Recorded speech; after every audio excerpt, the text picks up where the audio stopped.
역덕캣. 안녕하십니까, 역덕고양입니다. 처음 오신 분들은 위에 보이시는 링크나 제 채널을 통해 이전 편들을 보고 오시면 더 빨리 더 쉽게 이야기를 즐기실 수 있을 겁니다. 오늘도 춘추시대의 흥미로운 이야기들은 계속됩니다. 그 현장 속으로 들어가 볼까요?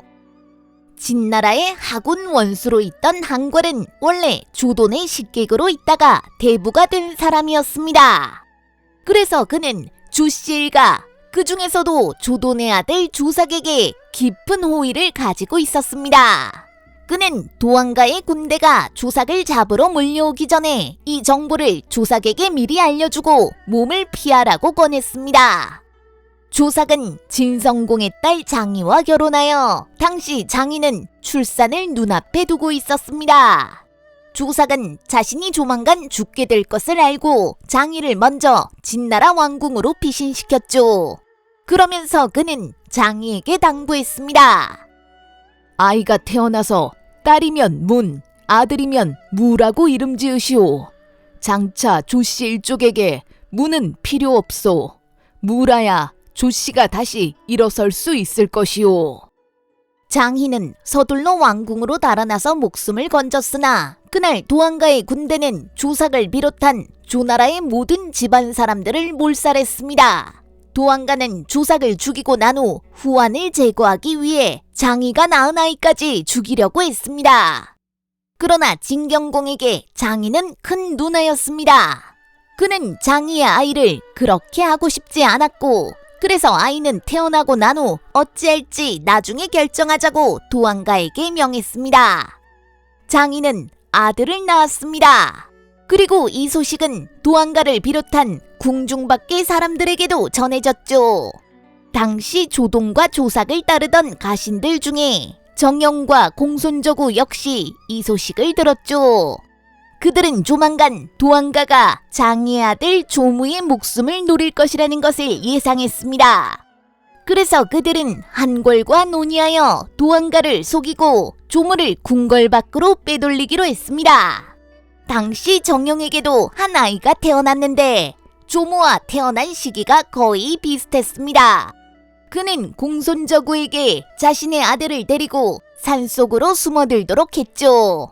그리고는 도안가를 찾아가 거짓으로 고했습니다. 장희께서 조씨의 후손인 사내 아이를 낳았습니다. 그녀는 저와 공손저구에게 그 아이를 맡겼습니다. 그러나 저는 죽고 싶지 않습니다. 공손저구가 조씨의 아이를 데려간 곳으로 안내할 테니 저는 살려주십시오. 도안가는 정영의 말에 크게 기뻐하며 그를 따라 공손저구가 숨어 들어간 산속으로 군대를 몰고 들어갔고 결국 공손저구와 그와 함께 있던 정영의 친자를 살해했습니다. 그리고 이제야 모든 후환을 제거했다고 생각했죠.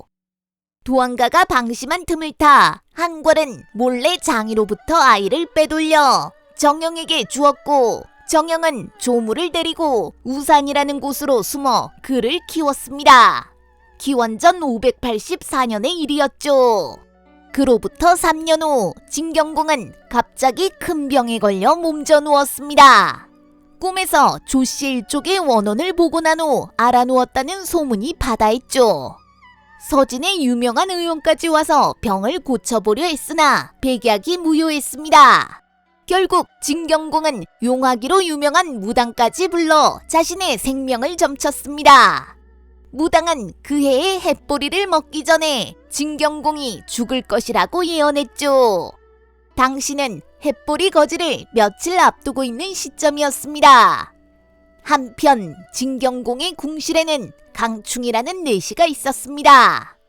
그는 진경공을 업고 하늘로 올라가는 꿈을 꾸었죠. 그것이 장차 자신이 크게 길할 꿈이라며 주변에 자랑하고 다녔습니다. 며칠 후 백성들이 햇보리를 바쳤습니다. 결국 무당이 틀린 것이고 자신은 더 오래 살 것이라고 확신한 진경공은 갑자기 기분이 좋아져 햇보리로 죽을 쏘오라고 명했습니다. 그리고 헛된 예언을 했다는 죄목으로 자신의 죽음을 점친 무당을 죽였죠. 그런데 신하들이 보리죽을 진상하려던 찰나 진경공은 심한 복통을 느꼈습니다. 그는 뒷간으로 갔다가 의식을 잃고 똥통에 빠졌다가 그대로 죽었죠. 결국 무당이 맞았던 것입니다. 진경공이 죽자 사람들은 내시 강충의 꿈이 예지몽이었다며 그를 진경공과 함께 순장해버렸죠. 진경공이 죽고 그의 아들 진여공이 진나라의 군주 자리에 올랐습니다. 바로 다음 해인 기원전 579년 진나라, 초나라, 양국의 공실과 모두 친했던 송나라의 태제 화원이 진초 양국에 화친을 중개했습니다. 진나라, 초나라의 충돌로 송나라를 비롯한 중원, 중소국가들의 피해가 극심했기 때문이었죠. 화원은 진나라 중군원수 난서를 설득하여 난서의 아들 난침을 데리고 초나라의 공자 영제를 접견했습니다.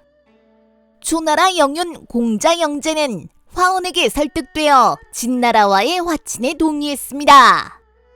이때 난침은 어린 나이였으나 공자 영제 앞에서 제법 현명하고 당찬 말들을 했습니다. 난침에게 호감을 느낀 공자 영제가 난침에게 진나라 군대가 강한 이유를 묻자 그는 정돈과 여유가 진나라군이 강함을 유지하는 비결이라고 말했습니다. 어쨌든 이로써 진나라의 사섭과 초나라의 공자파가 송나라에서 만나 화친 조약을 맺었습니다.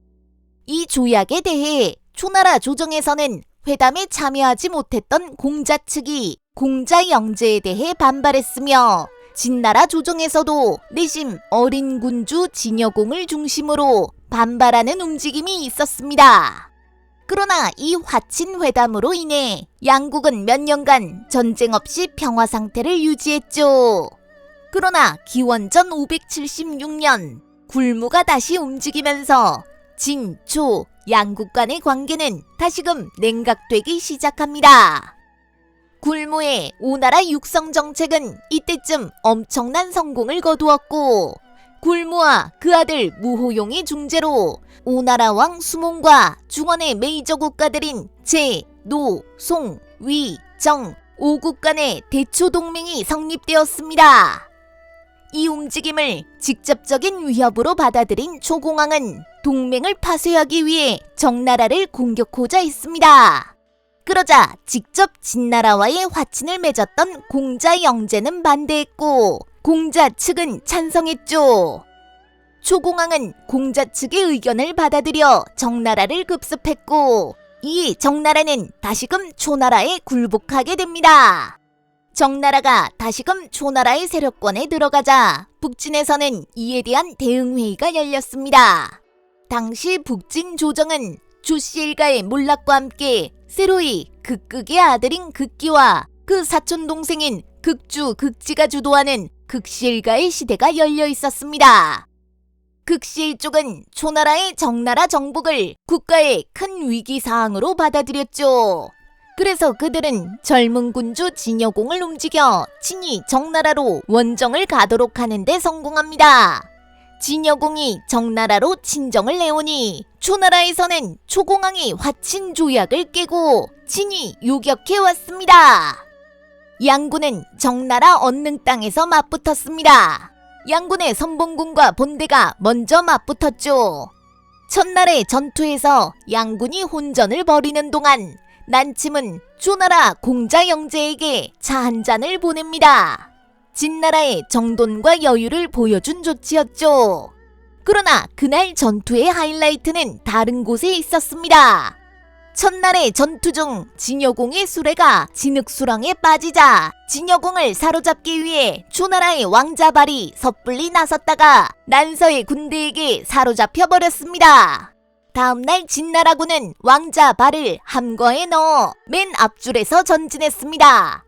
이에 아들을 구하기 위해 혈안이 된 초공왕이 친히 선봉대가 되어 왕자발을 구출하기 위해 나서자 진나라 군대에서는 결초보온의 주인공 중 하나인 위기가 나서 초공왕의 군대에 맞섰습니다. 이 난전 중에 초공왕이 위기가 쏜 화살에 왼쪽 눈을 맞고 실명했습니다. 그는 급히 전차를 돌려 후퇴하면서 명궁으로 이름 높은 양유기를 불렀습니다. 나를 쏜 장수는 위기다. 그 자를 죽이라. 여기 화살 2대를 주겠노라. 그대에게 많은 화살은 필요 없을 것이다. 양유기는 조공왕에게 하사받은 화살 2대를 들고 급히 전차를 몰아 위기가 있는 곳에 당도했습니다. 그는 화살 1대를 쏘아 위기의 목을 꿰뚫어 죽여버렸죠. 위기가 죽자 진나라 군대는 뒤로 물러났습니다. 이에 양군은 잠시 소강 상태 속에 대치하게 되죠. 며칠이 지난 밤 진나라를 돕기 위해 노나라와 위나라의 증원군이 전장에 접근해 온다는 정보가 초공왕에게 입수되었습니다. 초공왕은 즉각 영윤 공자 영제와 중군 원수 공자 측을 불러 대응안을 논의고자 했죠. 그러나 불행히도 그날 밤 공자 측은 시동이 바친 술을 먹고 대취하여 골아떨어져 있었습니다.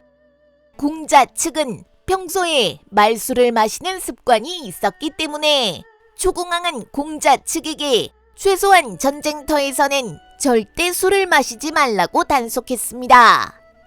그러나 그날 밤 공자 측은 전투 스트레스로 인해 그만 시동이 바친 술을 그대로 홀짝홀짝 받아 마시다가 대취하고 만 것이죠.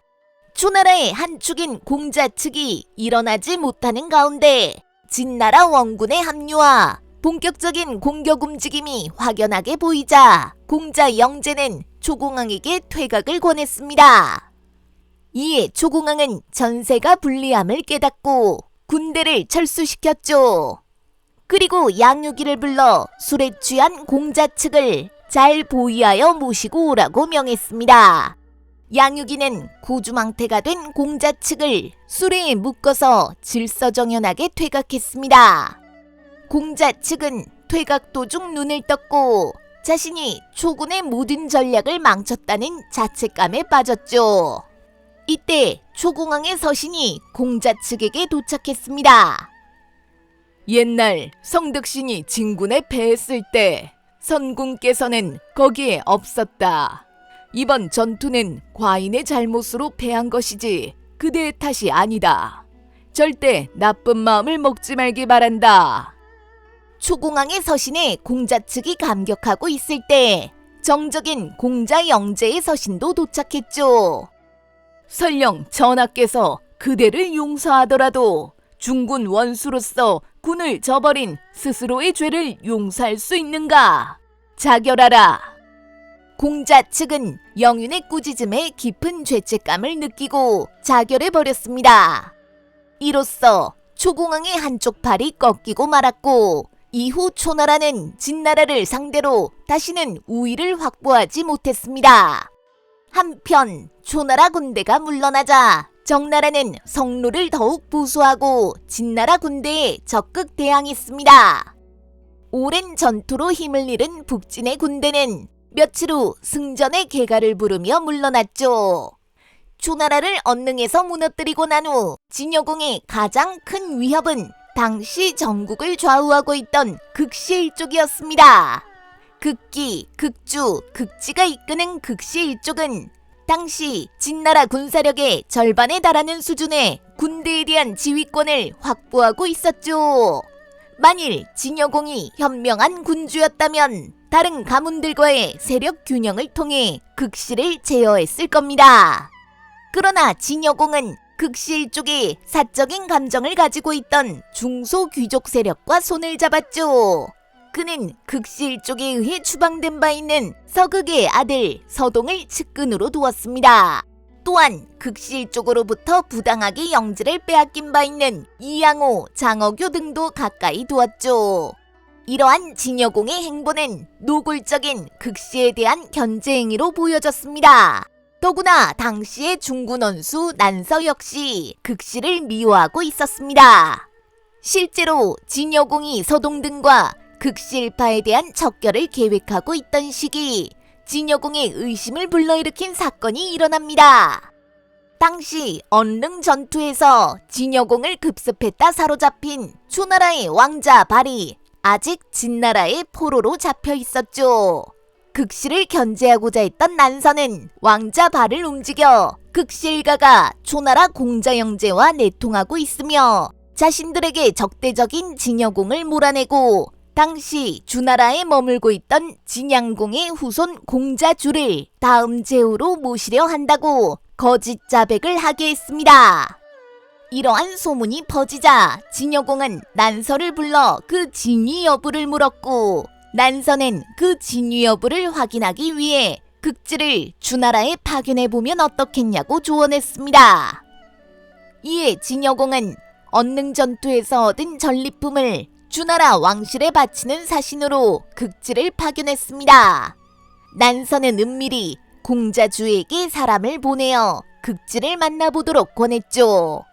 이에 공자주는 별뜻 없이 극지를 만났고 공자주와 극지가 접견한 사실은 세작을 통해 진여공에게 전해지게 되었습니다.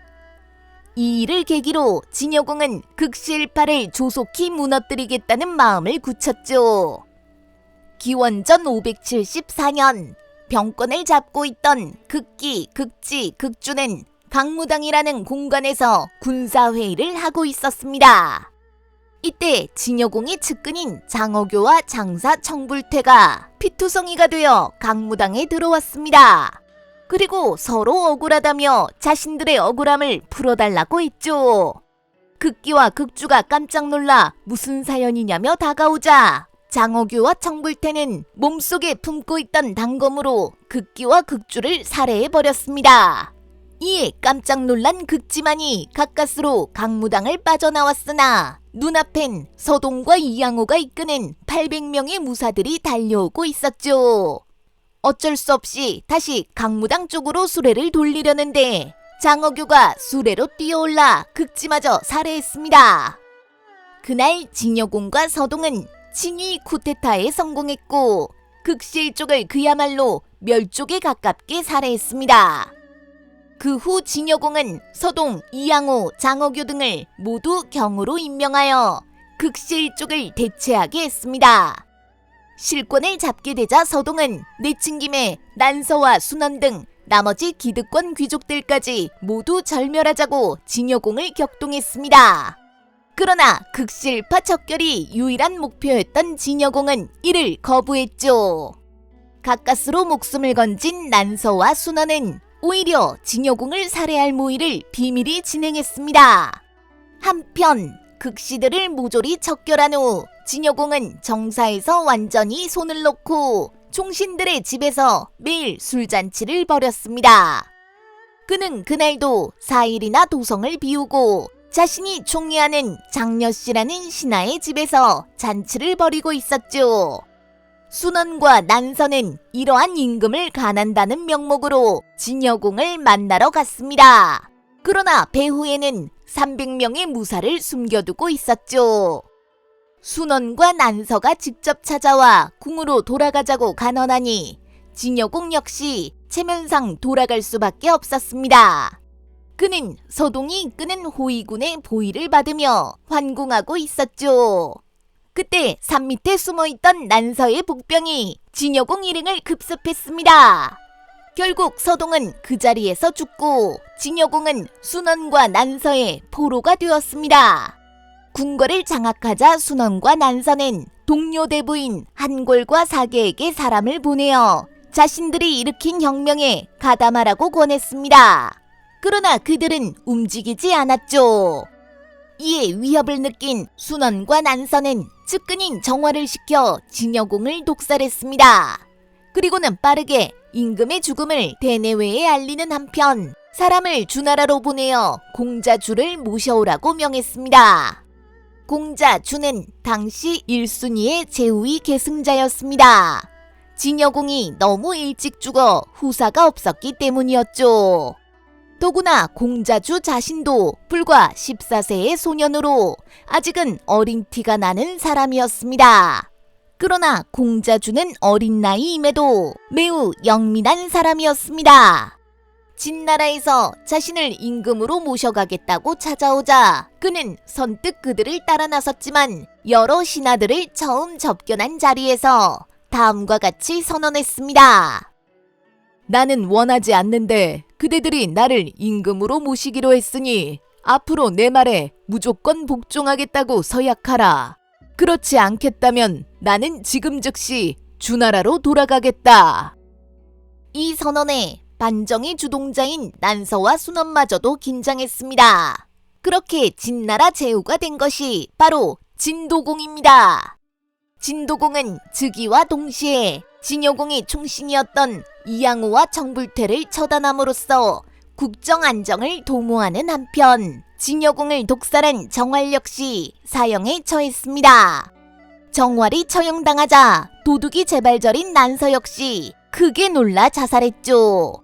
어쨌든 진도공은 항고를 중구논수로 세우고 새로이 정권을 수립했습니다.